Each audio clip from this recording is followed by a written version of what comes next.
How's everyone doing today? This is JJ Domination, and we're back here with a Madden 18 discussions video. And for today, we're going to be using the Jacksonville Jaguars. And the question for today is, are the Jaguars the new team to beat in the AFC? Maybe that is a little bit too long of a question, but to me it seems pretty simple. Are the Jaguars the new team to beat in the AFC? I'm going to say yes. I feel like they're just missing a little something. Maybe another big time, like elite playmaker at the receiver position. They have good receivers now, as you see, Leonard Fournette getting 5 yards right there. They also have Leonard Fournette, man, much improved. He came in and did his thing in his rookie season. I like what he did. He impressed me a lot. Um, this offensive line gets a major upgrade with Andrew Norwell at the left guard position. Austin Seferian-Jenkins is the new tight end pickup after losing Mercedes Lewis. As you see right there, D.D. Westbrook gonna break a couple of tackles, but then he's brought down right there by the linebacker. D.D. Westbrook was a nice receiver out of, I want to say Oklahoma State. He's from Oklahoma State. Yeah, he's a nice receiver. Last year got some playing time. Actually played well when, he got the ball in his hand. Dante Moncrief, a former Indianapolis Colt.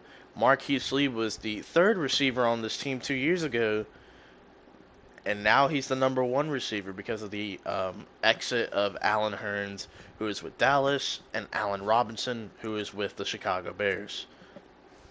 So Marquise Lee gets to be the number one receiver.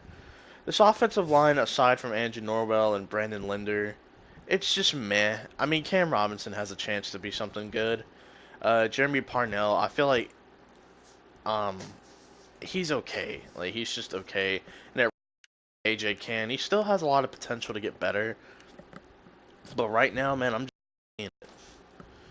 And of course, we will talk about this defense in a second. But to kind of answer the question, I think they are a new team to beat in the AFC. Because you look at what they did last year, and their small sample size in the playoffs. You look at, what they did to Pittsburgh twice. The first time they met up was like week 3, I think, or week 2.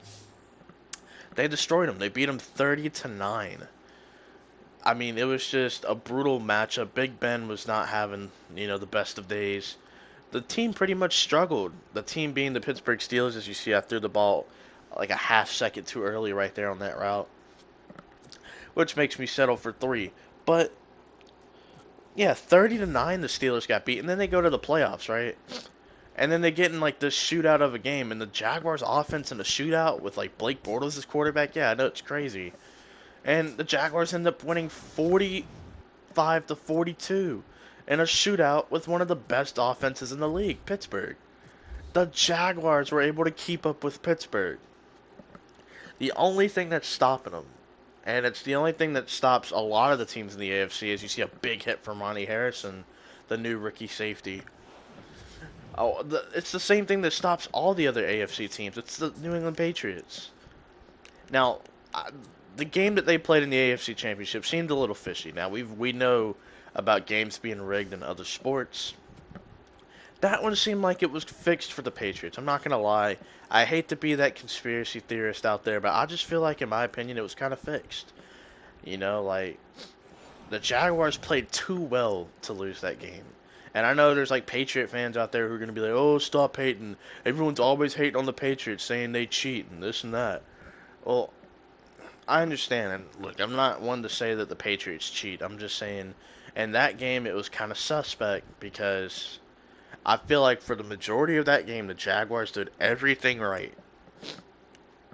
And you mean to tell me the Patriots squeak away with a win because of some bad calls and the ref smiling in every camera shot, and then the holding at the end? I think it was like a 3rd and 8, and Jaguars don't really give up like long runs on 3rd down, and Dion Lewis gets outside and he's able to get the 1st down, and I feel like there was holding on that play, but there's holding on every play in the NFL. It's how good you can sell it these days. And that's one thing I learned when I played football in middle school was like, there's always holding on every play. As you see Marcel Darius with the shoestring tackle cheese right there. That's what I call it. But, yeah, man, there's holding on every play. So, I mean, you really can't complain. too much, but in a crucial moment like that, I mean, the hold has to be clear as day, and it was clear as day, but the problem was it was not called initially, so that kind of sucks. As you see right there, Andrew Luck throwing it at the back of the helmet, and that's been an issue in Madden 18. I was watching Toke Nasty, aka just Toke. He was playing some Ultimate Team, man, and he, like, I think had 2 throws like that. He had one with Cam Newton in the all-time Carolina Panthers squad building. I think he had another one in another video. I want to say it was with the Bears. And this dude threw it at the back of the helmet, and dude was like wide open twice. As you see right there, a tip drill for the ball, and nobody comes up with it. Man, I hate when that happens.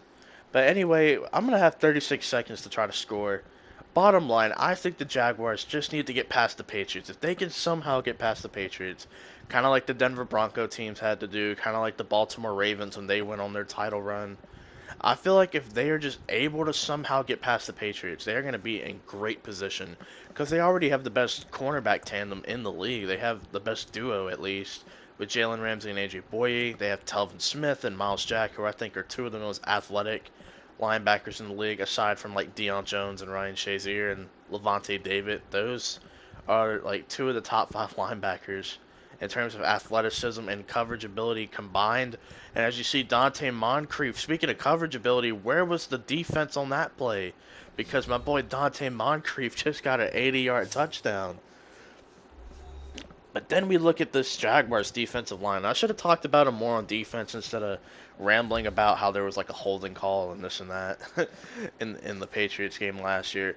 But that defensive line, they do add from the University of Florida. I thought that was a good pickup. Nice steal in the first round. Wasn't the biggest steal of the first round, but it was a good steal nonetheless. They add defensive tackle depth with guys like Marcel Darius, who have a 1-year deal. Avery Jones, who they just had to pay more money to. So, before the Jaguars get in cap space L, they're going to be able to have a nice rookie to back up Marcel Darius. And, of course, they have Malik Jackson. On the ends, the defensive end spots, they have Calais Campbell, who is like 34, 35 years old. They have Yannick Ngakoue, who was a nice young beast last year. And Dante Fowler Jr., who is slowly coming into his groove.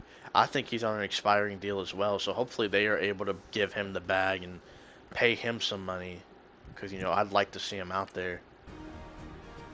As you see, I do call a timeout just to see what the Colts are going to do with 7 seconds left. But yeah, man, I think the Jaguars are going to be in good position next year. I expect them to possibly be back in the same position they were last year. If you guys disagree or agree, let me know down in the comments. Like the video, subscribe if you're new, leave your feedback, comment any predictions for the Jaguars down below. This is JJ, and I'm signing out.